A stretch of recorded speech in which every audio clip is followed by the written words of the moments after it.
This channel does not promote any violent, harmful, or illegal activities. All content provided by this channel is meant for an educational purpose only. এদিকে তীব্র গরমে হাঁসফাঁস করছে গোটা বাংলা। আরো 2 থেকে 3 degree তাপমাত্রা বাড়ার আশঙ্কা। সোমবার পর্যন্ত দক্ষিণবঙ্গ জুড়ে তাপপ্রবাহ চলবে। 3 দিন 8 জেলায় তীব্র তাপপ্রবাহের কমলা সতর্কতা।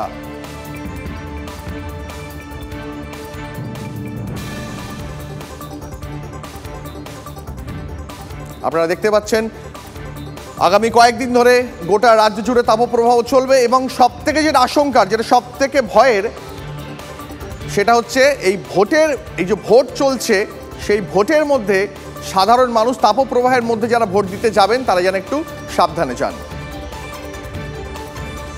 আর আজ যে খবর আমরা নজর রাখছি, সকাল থেকে দেশ জুড়ে লোকসভার প্রথম দফার ভোটের আগের দিন রাতে তৃণমূল বিজেপি সংঘর্ষে রণক্ষেত্র কোচবিহারের দেওচড়াই। আহত 2 দলের বেশ কয়েকজন। আহতরা আপাতত তুফানগঞ্জ হাসপাতালে ভর্তি।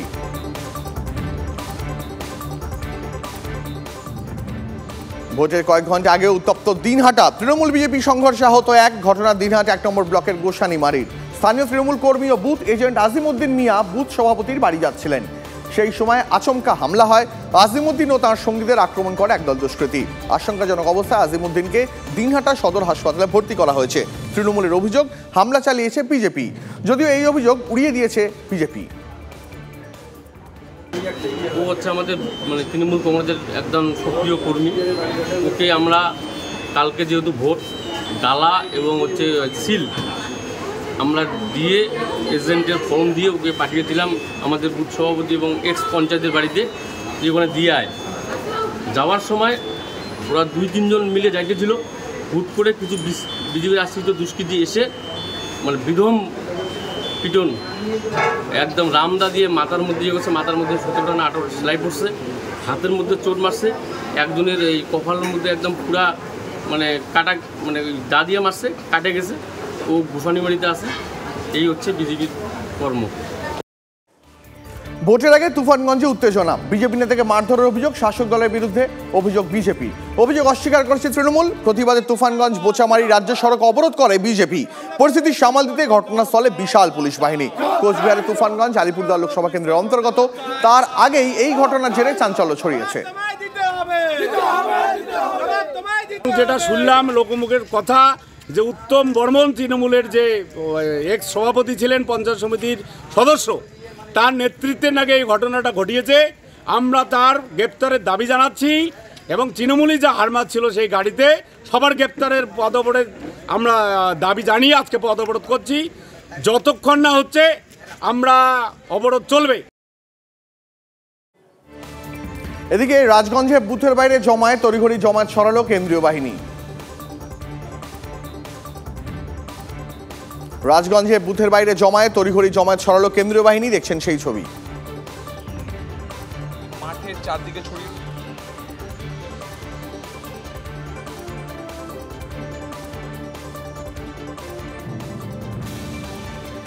রাজগঞ্জে বুথের বাইরে জমায়েত।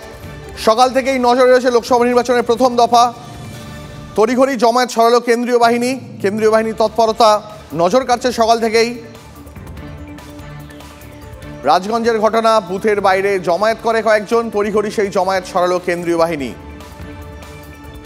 কেন্দ্রীয় বাহিনীর কড়া নিরাপত্তার ঘেরাটোপে চলছে প্রথম দফার নির্বাচন। আপনারা দেখছেন সেই ছবি, রাজগঞ্জ বুথের ছবি।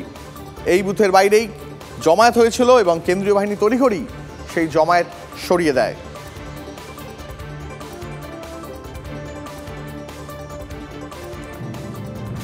রাজগঞ্জের বুথের বাইরে জমায়েত, তড়িঘড়ি জমায়েত সরাতে কেন্দ্রীয় বাহিনীর তৎপরতা নজর এসেছে এবং কেন্দ্রীয় বাহিনীর ভূমিকার প্রশংসাও হচ্ছে সকাল থেকে।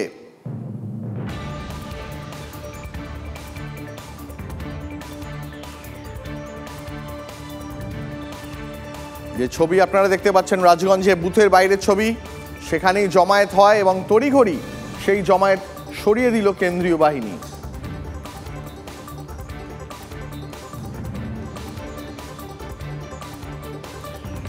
আর যার যে ক্যারেক্টার, রাজ্যের যে সাংবিধানিক প্রধান রাজ্যপাল, যার বিরুদ্ধে লোকসভা ভোটের প্রথম দফায় কোচবিহারে তিনি যেতে চেয়েছিলেন তৃণমূল কংগ্রেস, তার বিরুদ্ধে কমিশনে যায়, রাজ্যপাল শেষ পর্যন্ত কোচবিহারে গেলেন না। কোথায় রাজ্যপাল এই মুহূর্তে? রাজ্যপাল এই মুহূর্তে কালীঘাটে।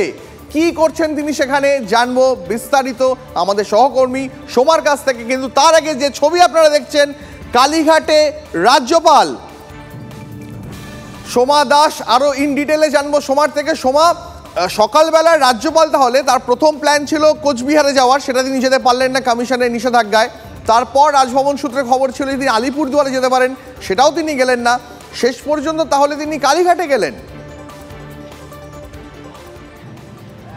একেবারে দেখো সকাল সকাল অর্থাৎ সকাল 6:30তেই কিন্তু কালীঘাট মন্দিরে তিনি কিন্তু চলে এসেছেন, অর্থাৎ পুজো দেওয়ার জন্য কালীঘাট মন্দিরে এই মুহূর্তে রাজ্যপাল সিবি আনন্দ বোস। আমি একটু আমার ক্যামেরা পার্সন আনন্দকে বলবো, আনন্দ তুমি একটুখানি ছবিটা দেখাও। এই মুহূর্তে রাজ্যপাল তিনি কিন্তু ভেতরে রয়েছেন, অর্থাৎ কালীঘাট মন্দিরে তিনি পুজো দিতে এসছেন।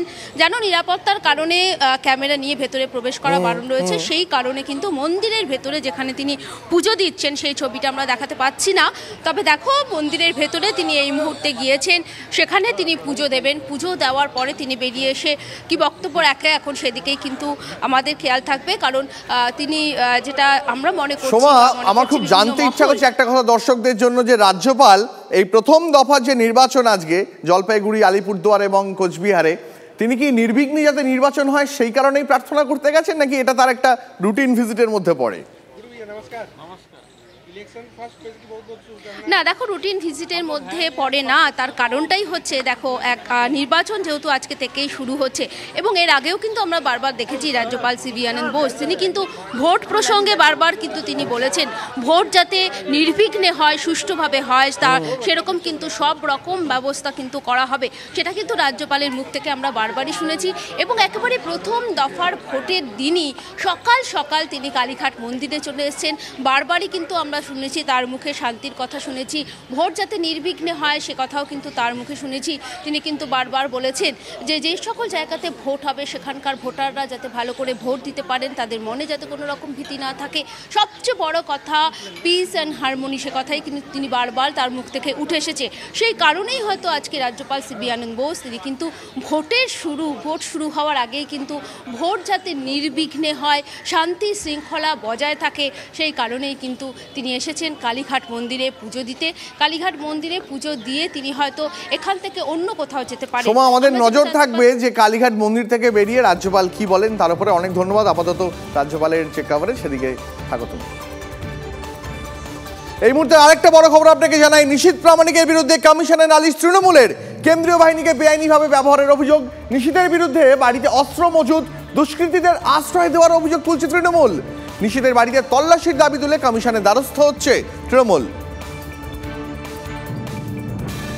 আর কোচবিহার সবসময় যেন খবরে থাকছে। ভোটের মাত্র কয়েক ঘন্টা আগেও চাঞ্চল্যকর অভিযোগ করলেন উদয়ন গুহ। প্রিসাইডিং অফিসারদের জোর করে আগাম ফর্ম সই করানোর অভিযোগ।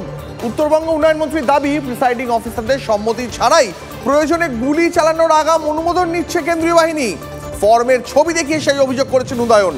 অপরাধ করলেই ব্যবস্থা নেবে কেন্দ্রীয় বাহিনী, পাল্টা দাবি করেছে বিজেপিও।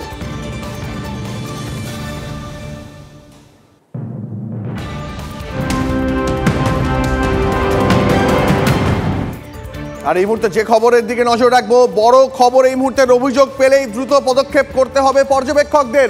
নির্দেশ নির্বাচন কমিশনের। কমিশন জানিয়েছে যে কেউ ফোনে বা ইমেলে অভিযোগ জানাতে পারবেন। পর্যবেক্ষকদের সব ফোন ধরতে হবে, ফোন যেন 24/7 চালু থাকে। প্রশাসনের কাজের ওপরও কড়া নজরদারি চালাবেন এই পর্যবেক্ষকরা।